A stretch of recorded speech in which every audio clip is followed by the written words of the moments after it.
Magandang umaga, ngayon pa araw ng Martes, August 13, 2024. Update muli tayo sa lagay ng panahon.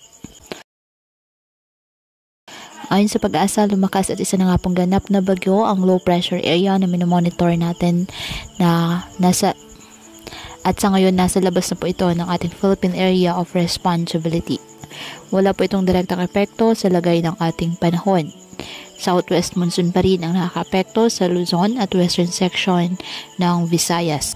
Ngayong araw, asahan ang maulap na halangitan na may kalat-kalat na mga pag-ulan at thunderstorms sa Ilocos Region, Zambales, Batanes at Babuyan Islands na dulot po ng habagat. Ang Metro Manila na lalabing bahagi ng Luzon, Western Visayas at Negros Island Region, bahagyang maulap hanggang sa maulap na halangitan with isolated rain showers or thunderstorms dahil po sa habagat. Ang nalalabing bahagi ng bansa, apektado po ng mga localized thunderstorms. Kaya patuloy po natin na pinag-iingat ang ating mga kababayan sa banta po ng mga pagbaha at pagguho ng lupa, lalo na po kapag may malalakas na ulan, at ugaliin na magdala palagi ng payong o kahit anumang panangga sa ulan sa tuwing lalabas po ng ating mga tahanan. At yan po muna ang update sa lagay ng panahon ngayong araw. Muli patuloy po tayo na mag-ingat at palaging tandaan, God loves you. Stay safe and God bless.